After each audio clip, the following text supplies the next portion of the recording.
Hello friends, कैसे हैं आप सब लोग। मैं हूं कविता। आप सब लोगों का मेरे चैनल स्कोर अप में बहुत बहुत स्वागत है। फ्रेंड्स, आज मैं आप लोगों के लिए एक और वीडियो लेके आई हूँ जिसमें हम बात करेंगे जनरल साइंस के एमसीक्यू, जनरल साइंस बायोलॉजी के एमसीक्यू क्वेश्चंस की, जो कि विटामिन से रिलेटेड हैं। ठीक है फ्रेंड्स, ये video SSC, RRB, NTPC, RRB group D के एग्जाम के लिए बहुत इंपॉर्टेंट है, तो इस वीडियो को ध्यान से देखिएगा। विटामिन से रिलेटेड जितने भी इंपॉर्टेंट एमसीक्यूज हैं वो मैंने इस वीडियो में डाल दिए हैं। ठीक है, तो मेरे चैनल को लाइक कीजिए, शेयर कीजिए और हाँ, सब्सक्राइब जरूर करें। चलिए स्टार्ट करते हैं। सबसे पहले फ्रेंड्स, हम ये जानते हैं कि विटामिन होता क्या है। What is a vitamin. ठीक है, तो विटामिन क्या है कि जो जीवन सत्व के जो भोजन के अवयव होते हैं, ठीक है, जिनकी सभी जीवों को अल्प मात्रा में आवश्यकता होती है। हर एक इंसान को थोड़ी थोड़ी मात्रा में, अल्प मात्रा में आवश्यकता होती है। ठीक है, रासायनिक रूप से अगर मैं बात करूं तो हम इन्हें कार्बनिक यौगिक भी कह सकते हैं। ठीक है, और इन्हीं कार्बनिक यौगिक को हम विटामिन कहते हैं, जो कि हमारे शरीर में पर्याप्त मात्रा में खुद से उत्पन्न नहीं हो पाते हैं, तो इसीलिए हमें इनको भोजन के रूप में लेना आवश्यक है, ताकि तो हमारे शरीर की ग्रोथ अच्छे तरीके से होती रहे। ठीक है, तो पहला क्वेश्चन है, विटामिन शब्द का प्रयोग सर्वप्रथम किसने किया था 1911 में। मोस्ट इंपॉर्टेंट क्वेश्चन, बहुत बार पूछा ऑलरेडी जा चुका है। ठीक है, सी फंक, मैकुलम, होलकर या इनमें से कोई नहीं। तो राइट आंसर है आपका ए, सी फंक। ओके, विटामिन डी की कमी से कौन सी बीमारी हो सकती है। तो रक्त क्षीणता हो सकती है, स्कर्वी हो सकता है, रिकेट्स हो सकता है या अधिक रक्तस्राव हो सकता है। तो राइट आंसर है आपका सी। तो विटामिन डी की कमी से रिकेट्स रोग होने की संभावना रहती है। रिकेट्स, जो कि विटामिन डी की कमी से होने वाला रोग है, रक्त क्षीणता या जिसको एनीमिया कहा जाता है। ठीक है, इसको हम क्या कहते हैं, एनीमिया भी कहते हैं, जो कि विटामिन B6 की कमी होने की वजह से होता है। स्कर्वी रोग, ठीक है, जो विटामिन सी की कमी के कारण होता है। और अधिक रक्तस्राव की स्थिति, जिसे हम क्या कहते हैं, हीमोफीलिया कहा जाता है, यानी कि ये जिसमें कि ब्लड का थक्का नहीं बनता है। ठीक है, रक्त का थक्का नहीं बनता है। ये जो रोग होता है हीमोफीलिया, ये नॉर्मली जेनेटिक होता है। ठीक है, नेक्स्ट क्वेश्चन है, विटामिन ए का रासायनिक नाम क्या है। बहुत इंपॉर्टेंट क्वेश्चन है, बहुत बार पूछा जा चुका है और आगे भी आएगा। थायमिन, रेटिनॉल, बायोटिन या टोकोफेरॉल।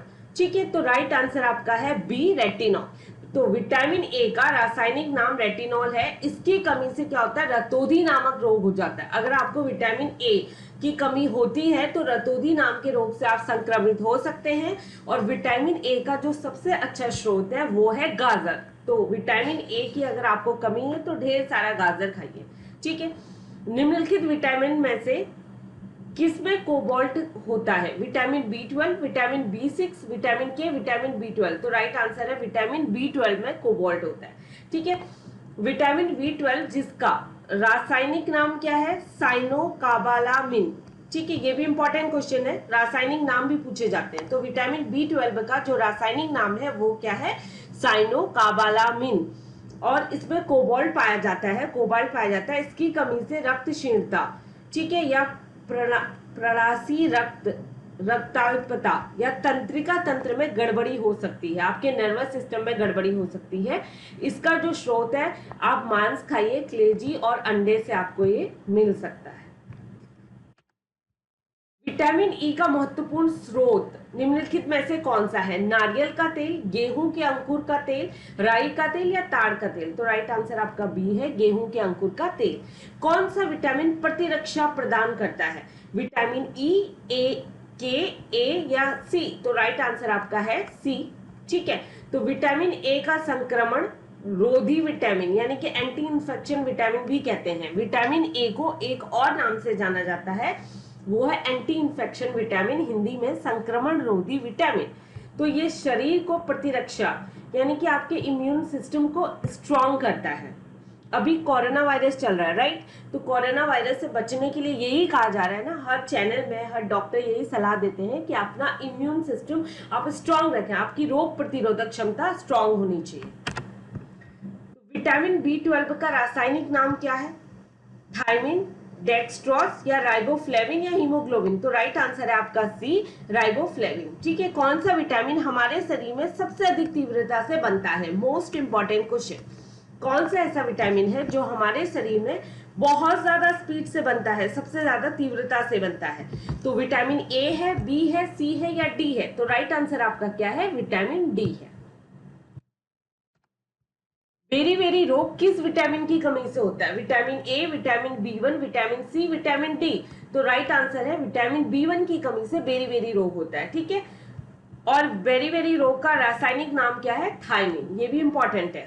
ठीक है, ये दो क्वेश्चन यहाँ पे पुट हो सकते हैं। एक तो बेरी रोग किस विटामिन की कमी से होता है, दूसरा इसका रासायनिक नाम क्या है। ठीक है, विटामिन ए की कमी से कौन सा रोग होता है? पेलार्गा, रिकेट्स, रतौंधी या बेरी? तो राइट आंसर है आपका सी, रतौंधी। विटामिन ए की कमी से रतौंधी नाम का रोग हो जाता है। इससे पीड़ित व्यक्ति को दिन में स्पष्ट दिखाई देता है, लेकिन वो रात को नहीं देख पाता है। विटामिन ई का रासायनिक नाम क्या है? राइबोफ्लेविन, पायरिडॉक्सिन, रेटिनॉल या टोकोफेरॉल? तो राइट आंसर आपका क्या है? टोकोफेरॉल। तो फ्रेंड्स, ये बहुत इंपॉर्टेंट क्वेश्चंस है। ठीक है, vitamin A, B, C, D, E का रासायनिक नाम क्या है? ठीक है, इनकी कमी से क्या हो सकता है, कौन से रोग हो सकते हैं, और उन रोगों में के लक्षण क्या होते हैं? ठीक है, और साथ ही उनके स्रोत क्या है, यानी कि उनकी कमी को कैसे पूर्ति की जा सकती है, क्या खाने में खाना चाहिए। तो ये बहुत इंपॉर्टेंट टॉपिक है। इसमें से एक या दो क्वेश्चन हमेशा फंसते हैं, तो प्लीज इस वीडियो को एंड तक देखिएगा।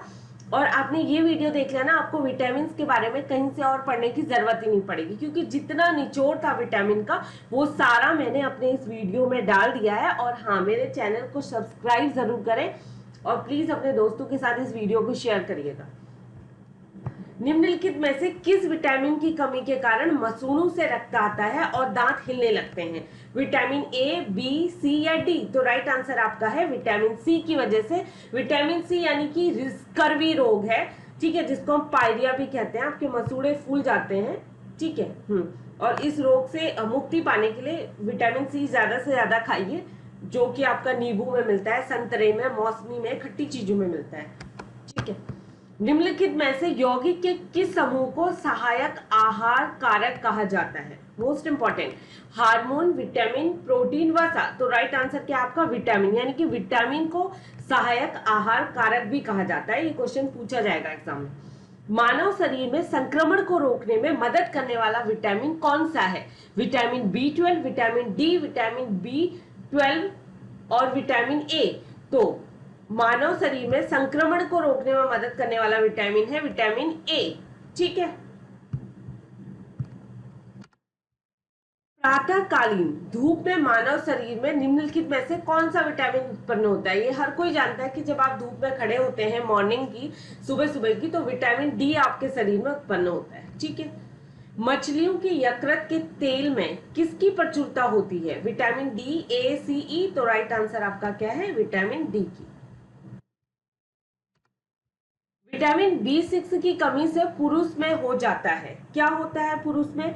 अति अरक्तता, यानी कि एनीमिया हो जाता है, रिकेट्स हो जाता है, स्कर्वी या बेरी? तो राइट आंसर आपका क्या है? ए, एनीमिया। ठीक है, विटामिन सी की कमी से क्या होता है? बेरी, अंधापन, ठीक है, एनीमिया, स्कर्वी? तो राइट आंसर है स्कर्वी। नेक्स्ट है गोल्डन चावल, यानी कि गोल्डन राइस का एक प्रचुरतम स्रोत है vitamin A, vitamin C, vitamin D या विटामिन B12? तो राइट आंसर है विटामिन ए। रक्त का थक्का बनाने में इनमें से कौन सा अवयव मदद करता है? Vitamin A, vitamin D, vitamin K या फॉलिक अम्ल? तो राइट आंसर विटामिन के। तो विटामिन के का रासायनिक नाम क्या है? फिल्लोकिनोन। ठीक है, सॉरी थोड़ा सा मुश्किल है ये, फिल्लोकिनोन। और ये रक्त का थक्का बनने में मदद करता है। ठीक है, और हम ये कह सकते हैं कि जिन लोगों का रक्त का थक्का नहीं बनता है, इस रोग को हीमोफीलिया बोलते हैं। हीमोफीलिया विटामिन के की कमी के कारण होता है। मोस्टली हीमोफीलिया जेनेटिक होता है, ठीक है, वो एक जनरेशन से दूसरी जनरेशन में ट्रांसफर होता रहता है। उस विटामिन का नाम बताइए जो किसी भी मांसाहारी भोजन में नहीं मिलता है। इंपॉर्टेंट क्वेश्चन, कौन सा ऐसा विटामिन है जो किसी मांसाहारी भोजन में नहीं मिलता है आपको? Vitamin B12, vitamin C, vitamin K या विटामिन डी? तो राइट आंसर आपका क्या है? Vitamin C. और विटामिन सी आपको खट्टे फलों से मिलता है, खट्टी चीजों से मिलता है, ठीक है। विटामिन सी को किस और नाम से जाना जाता है? एसिटिक एसिड, एस्कॉर्बिक एसिड या एजेलिक एसिड या एमिनो एसिड? तो राइट आंसर आपका क्या होगा? बी, एस्कॉर्बिक एसिड के नाम से जाना जाता है। नेक्स्ट है, छिली हुई सब्जियों को धोने से कौन सा विटामिन निकल जाता है? छिली हुई सब्जियों को धोने से विटामिन सी, ए, ई, डी। तो राइट आंसर आपका क्या होगा? सी, बिकॉज बी और सी, यानी कि बी और सी ऐसे विटामिन हैं जो कि जल में घुलनशील हैं, जिसकी वजह से अगर आप छिली हुई सब्जियों को धोएंगे तो आपका विटामिन बी और सी पानी के साथ बह जाएगा। और विटामिन ए, डी, ई और के ऐसे विटामिन है जो कि वसा में घुलनशील विटामिन है, ठीक है। तो ये बहुत इंपॉर्टेंट चीज है कि क्वेश्चन पूछा जाता है वसा में घुलनशील विटामिन कौन से हैं और जल में घुलनशील विटामिन कौन से हैं। तो वसा में जो घुलते हैं वो है ए, डी, ई, के, और जो जल में घुलते हैं वो है विटामिन बी और सी, ठीक है। निम्नलिखित में से किसे रक्षात्मक पदार्थ कहा जाता है? प्रोटीन, कार्बोहाइड्रेट, विटामिन या वसा? तो राइट आंसर क्या है? विटामिन। विटामिन डी की कमी से होने वाला रोग रिकेट्स है। ये शरीर के कौन से अंग को प्रभावित करता है? आपके केश को, आपकी अस्थि को, त्वचा को या रुधिर को? तो राइट आंसर क्या है आपका? अस्थि को। प्राचीन काल प्रातःकालीन धूप से मानव शरीर में विटामिन डी उत्पन्न होता है। विटामिन डी का रासायनिक नाम क्या है? कैल्सीफेरॉल है।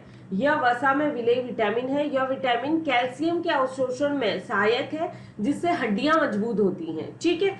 इसकी कमी से बच्चों में रिकेट्स तथा वयस्कों में आस्टिया योमेलेशिया नामक रोग हो जाता है। रिकेट्स को सूखा रोग के नाम से भी जानते हैं। एक और, रिकेट्स को सूखा रोग के नाम से जानते हैं। यहाँ पे ये क्वेश्चन भी बन सकता है। एक तो उसका रासायनिक नाम क्या है और दूसरा इसका सूखा रोग के नाम से जानते हैं, ठीक है। मानव शरीर में विटामिन ए कहाँ भंडारित होता है? त्वचा में, फुसफुस में, यकृत में या वक्र में? वक्र में। तो राइट आंसर आपका कहाँ है? यकृत में, ठीक है। यकृत यानी कि लीवर। विटामिन ए का सर्वोत्तम स्रोत क्या है? नारंगी, मूली, गेहूं, गाजर? तो राइट आंसर आपका गाजर है। विटामिन डी अनिवार्य है भोजन से मैग्नीशियम के अवशोषण के लिए, ऑस्टियोआर्थराइटिस से बचने के लिए, या भोजन से कैल्शियम के अवशोषण के लिए, या मजबूत और स्वस्थ अस्थियों के लिए? तो राइट आंसर आपका सी है। विटामिन B12 में कोबाल्ट की मौजूदगी को सर्वप्रथम किसके द्वारा सिद्ध किया गया था? ठीक है, हाइड्रोलिसिस परीक्षण, सोडियम नाइट्रोप्रूसाइड परीक्षण, या स्पेक्ट्रोस्कोपी, या बोरेक्स बीट परीक्षण? तो राइट आंसर आपका है बी, सोडियम नाइट्रोप्रूसाइड परीक्षण, ठीक है। निम्नलिखित में से कौन सा विटामिन जल में घुलनशील होता है? तो विटामिन बी और सी राइट आंसर है आपका। निम्न में से कौन सा विटामिन हड्डियों को मजबूती प्रदान करने के लिए सर्वाधिक सहायक होता है? Vitamin E, vitamin B1, vitamin C या विटामिन डी? तो राइट आंसर है विटामिन डी। विटामिन डी की कमी से बच्चों और प्रौढ़ों में, बच्चों में कौन सा रोग होता है और प्रौढ़ों में यानी कि जो वयस्क है उनमें मलेशिया रोग हो जाता है, यानी कि बच्चों में क्या हो जाता है? रिकेट्स हो जाता है। निम्नलिखित में से किससे ऊर्जा प्राप्त नहीं होती है? वसा से, हार्मोन से, प्रोटीन से या विटामिन से? तो राइट आंसर है विटामिन। विटामिन से आपको ऊर्जा की प्राप्ति नहीं होती है। निम्नलिखित विटामिन में से किसमें कोबाल्ट होता है? विटामिन के, विटामिन B12, विटामिन B6 या विटामिन B2? तो राइट आंसर है आपका B12 में, ठीक है। शुष्क शिकोप का मनुष्यों में प्रकोप किस विटामिन की कमी से होता है? ठीक है, विटामिन के, विटामिन डी यानी कि विटामिन ए या विटामिन सी? तो राइट आंसर है आपका विटामिन ए। ये भी इंपॉर्टेंट क्वेश्चन है। साइनोकोबालामिन किस क्या है, कौन से विटामिन का रासायनिक नाम है, तो ये है विटामिन B12 का रासायनिक नाम है। ठीक है, निम्नलिखित विटामिन में से कौन सा शरीर में भंडारित नहीं होता है, यानी कि शरीर में स्टोर नहीं होता है? ए होता है, सी होता है, डी होता है या ई होता है? तो विटामिन ए भी शरीर में भंडारित होता है, सी भी होता है, ई भी होता है। अगर कोई नहीं होता है तो वो है विटामिन डी। तो फ्रेंड्स, ये बहुत ही इंपॉर्टेंट टॉपिक है और आपके जो एसएससी और आरआरबी ग्रुप डी और आरआरबी एनटीपीसी के एग्जाम्स आने वाले हैं उनके लिए तो ये वीडियो बहुत इंपॉर्टेंट है। तो इस वीडियो को पूरा देखिए और हाँ, जितना ज़्यादा हो सके अपने दोस्तों के साथ शेयर कीजिए। और पीडीएफ की टेंशन ना लें, वीडियो के डिस्क्रिप्शन में आपको पीडीएफ का लिंक मिल जाएगा, आप वहाँ से डाउनलोड कर सकते हैं। और हाँ, प्लीज़ मुझे कमेंट कीजिए, ठीक है? आपको मेरे वीडियोस कैसे लग रहे हैं मुझे कमेंट करके बताइए और मेरे चैनल को सब्सक्राइब जरूर करें। And stay home, stay safe, good luck, bye bye, thank you.